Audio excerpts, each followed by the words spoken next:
नमस्कार दोस्तों, हंसनी एकेडमी के चैनल पर आप लोगों का बहुत बहुत स्वागत है। तो चलिए आज का करंट अफेयर्स बिना देरी किए हम लोग शुरू करते हैं। हाल ही में चक्रवात बीतसराई किस देश में आया है? यह मेडागास्कर में आया है। किस देश में? मेडागास्कर। मेडागास्कर जो देश है यह हिंद महासागर में स्थित है और अफ्रीका महाद्वीप के पूर्वी तट पर, ठीक है, अफ्रीका महाद्वीप के पूर्वी तट पर हिंद महासागर में स्थित है। अगला क्वेश्चन, किस देश ने भारत से 420 ब्रॉड गेज वैगन माने होता है रेलगाड़ी का डिब्बा, खरीदने का समझौता किया है? इसे किया है बांग्लादेश ने। बांग्लादेश भारत से रेलगाड़ी के 420 ब्रॉड गेज वैगन या डिब्बा खरीदने का सौदा किया है। तो आइए देखते हैं बांग्लादेश। बांग्लादेश की सीमा भारत से सबसे ज़्यादा मिलती है। अगर पूछे कि भारत से किस देश की सीमा सबसे ज़्यादा मिलती है? बांग्लादेश की, 4096 किलोमीटर। मैं इसका एक कोडवर्ड बता दे रहा हूँ। भारत के जितने भी पड़ोसी देश हैं उसकी सीमा रेखा कैसे मिलती है, मैं इसका एक आपको कोड बता दे रहा हूँ। देखिए, मैं ये कह रहा हूँ, मैं अपने आप को कहूँ कि मुझे बचपन से MBA करने का शौक़ था। मैंने कहा मुझे, वर्ड याद रखिए, मुझे बचपन से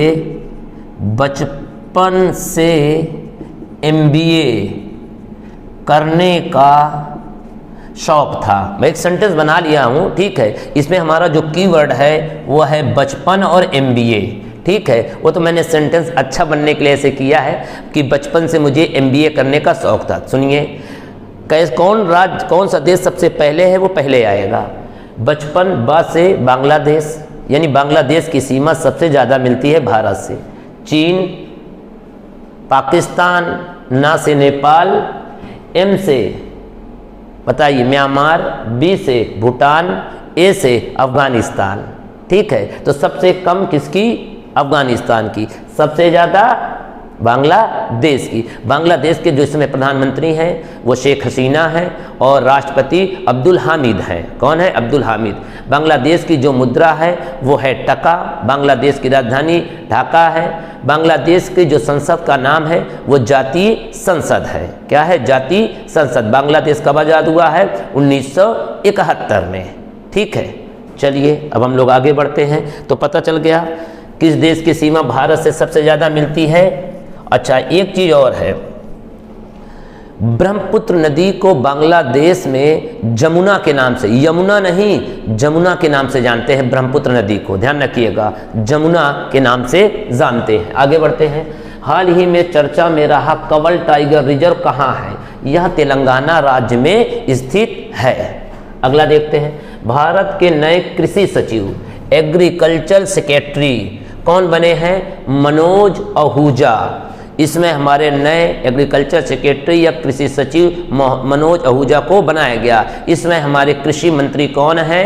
इसमें कृषि मंत्री नरेंद्र सिंह तोमर है। भारत के पहले कृषि मंत्री कौन थे? भारत के पहले कृषि मंत्री डॉक्टर राजेंद्र प्रसाद थे, जो हमारे देश के पहले राष्ट्रपति भी थे। अगला देखते हैं।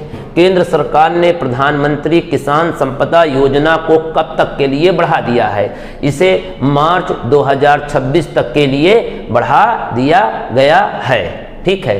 चलिए आगे बढ़ते हैं। SSC के नए अध्यक्ष कौन बने हैं? SSC staff selection commission. क्या है? स्टाफ सिलेक्शन कमीशन, या हिंदी में बोले कर्मचारी चयन आयोग के अध्यक्ष S किशोर को बनाया गया है। ये जो इसका हेडक्वार्टर SSC का, आप लोग फॉर्म भरते हैं, SSC का हेडक्वार्टर नई दिल्ली में है। कहाँ है? नई दिल्ली में। SSC बना कब था? 1975 में। ध्यान रखिए, कब बना था? 1975 में। इस समय इसके चेयरमैन कौन बने हैं? S किशोर। कब स्थापना हुई? 1975 में। हेडक्वार्टर कहाँ है? नई दिल्ली में।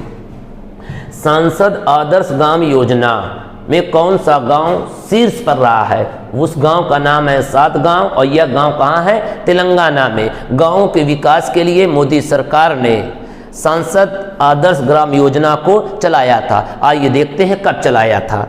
इसे 2014 में चलाया गया था सांसद आदर्श ग्राम योजना को। मैं और कई अन्य योजनाओं को भी बता देता हूँ, जैसे प्रधानमंत्री ग्राम सड़क योजना। प्रधानमंत्री ग्राम सड़क योजना कब चली? तो ये योजना चली है 25 दिसंबर 2000 को। कब चली है? 25 दिसंबर 2000 को। एक और बता दे रहा हूँ, आयुष्मान भारत योजना, सुनते चलिए कायदे से। आयुष्मान भारत योजना कब चली? तो ये चली है आयुष्मान भारत योजना आपकी 25 सितंबर को, 25 सितंबर 2019 को। हम ये कहें उज्ज्वला योजना कब चली? कई बार मैं बता चुका हूँ, उज्ज्वला योजना जो चली है 1 मई 2016 को बलिया से चली थी। ठीक है, चलिए अगला क्वेश्चन। कौन सा देश ने भारतीय व्यापारियों को बिना वीजा के आने की अनुमति दी है? मालदीव। मालदीव ने भारतीय व्यापारियों को 90 दिन के लिए, कै दिन के लिए? 90 दिन के लिए, यानी वो 90 दिन तक आ जा सकते हैं बिना वीज़ा के। तो आइए देखते हैं थोड़ा सा मालदीव के बारे में। तो मालदीव की जो राजधानी है वो माले है। मालदीव की राजधानी क्या है? माले है। मालदीव की जो मुद्रा है वो रुपया है। यहाँ के जो प्राइम मिनिस्टर हैं वो हैं इब्राहिम मोहम्मद। क्या नाम है? इब्राहिम मोहम्मद है।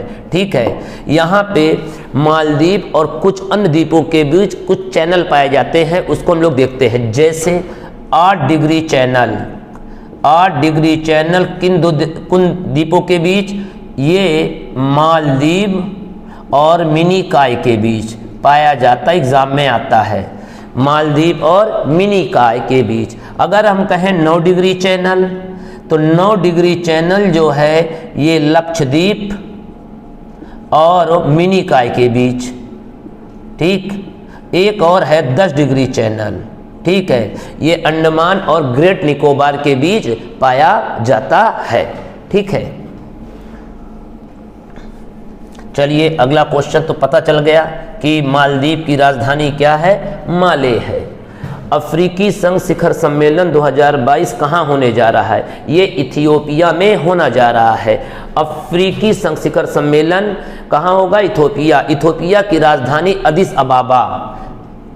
इथियोपिया की राजधानी अदिस अबाबा में होगा। ठीक है, और इसका हेडक्वार्टर अफ्रीकी संघ का भी अदिस अबाबा में है। इस संघ में कुल 54 देश हैं। कितने देश हैं? 54 देश हैं। अगला देखते हैं। कौन सा राज्य एमबीबीएस की शिक्षा हिंदी माध्यम में देने वाला भारत का पहला राज्य होगा? मध्य प्रदेश। एमबीबीएस की शिक्षा हिंदी में देने वाला भारत का पहला राज्य कौन है? मध्य प्रदेश है। तो आइए एमबीबीएस का फुल फॉर्म बता दे रहा हूं मैं। एमबीबीएस का फुल फॉर्म होता है bachelor of medicine and bachelor of surgeon. Bachelor of medicine and bachelor of surgeon. इस समय हमारे शिक्षा मंत्री कौन है? धर्मेंद्र प्रधान। भारत के पहले शिक्षा मंत्री कौन थे? अब्दुल कलाम आज़ाद। अब्दुल कलाम आज़ाद। ठीक, चलिए आगे बढ़ते हैं। कॉफ़ी के उत्पादन में कौन सा राज्य प्रथम है? तो कॉफ़ी के उत्पादन में कर्नाटक राज्य प्रथम है। ध्यान रखिएगा, कई बार एग्जाम में आया। अगर हम कहें दूध के उत्पादन में उत्तर प्रदेश, आलू के उत्पादन में उत्तर प्रदेश, गन्ने के उत्पादन में उत्तर प्रदेश, कुल अनाज या कुल खाद्यान्न के रूप में कौन सा राज्य? उत्तर प्रदेश। ठीक है, आम के उत्पादन में उत्तर प्रदेश, सब्जी के उत्पादन में पश्चिमी बंगाल, फल के उत्पादन में आंध्र प्रदेश। अगर हम कहें कि केला के उत्पादन में तमिलनाडु। ध्यान रखिएगा, ये सब चीज़ें आपको मालूम होना चाहिए क्योंकि यहाँ से भी ये क्वेश्चंस आता है। तो चलिए आज का करंट अफेयर्स हम लोग यहीं पे समाप्त करते हैं।